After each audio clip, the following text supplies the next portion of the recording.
Students, आज हम लोग आपको न्यू प्रभात स्कूल की तरफ से स्टैंडर्ड 9th के मोमेंट्स का चैप्टर नंबर 2 का एक्सप्लेनेशन करने जा रहे हैं।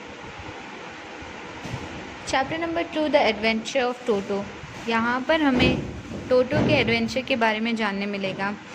Have you ever had a baby monkey as a pet? क्या आपके पास कभी भी एक बंदर एज अ पेट रहा है? Toto is a baby monkey. Let's find out whether he is mischievous और डोसाइल। यहाँ पर हमें देखने मिलेगा कि टोटो जो कि एक बेबी मंकी है वो कैसा है। क्या वो मस्तीखोर है या बहुत ही शांत और मीन्स मासूम। Grandfather bought Toto from a Tonga driver for the sum of 5 rupees. The Tonga driver used to keep the little red monkey tied to the feeding trough, and the monkey looked so out of the place there that grandfather decided he would add the little fellow to his private zoo. Grandfather ने tonga driver यानी कि घोड़ा गाड़ी वाले से इसे खरीदा था करीबन 5 रुपये में।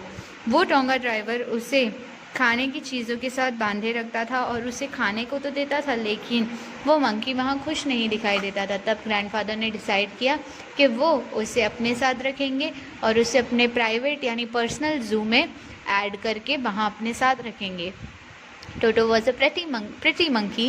His bright eyes sparkled with mischief beneath deep-set eyebrows, and his teeth, which were pearly white, were every often displayed in a smile that frightened the life out of the elderly Anglo-Indian ladies.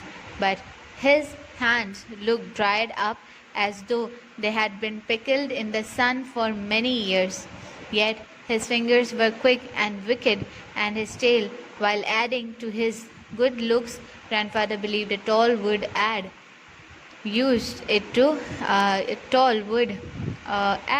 to anyone's good looks. Also served as a third hand. He could use it to hang from the branch, and it was capable of scooping up any delicacy that might be out of reach of his hands. टोटो जो था वो बहुत ही अच्छा दिखने वाला monkey था। उसकी आंखें बहुत चमकीली थीं और बड़ी बड़ी थीं। उसकी आंखों में तो जैसे एक तरह का मिस्चीफ था।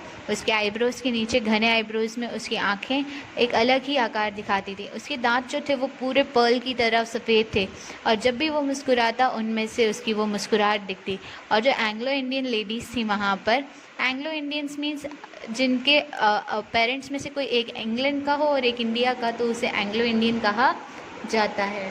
तो वो जो लेडीज़ थी वो लेडीज़ उसकी इस स्माइल को देख के डर जाती थीं, और उसके हाथ जो थे वो सूखे थे, जबकि सूरज की रोशनी में काफ़ी सालों तक उसके हाथ सूखे, मतलब उन्होंने गर्मी सोखी थी। उस दादाजी ऐसे मानते थे कि जब वो लंबा होगा तो उसकी लुक्स को और ज़्यादा वो इन्हांस करेगा। उसका जो तीसरा हाथ था वो थी उसकी पूँछ। वो उसे पेड़ों के टहनियों से लटकने देती, मदद करती, और कई अच्छी चीज़ों को खाने में भी मदद करती जो उसके हाथों से उठाई नहीं जा सकती थी।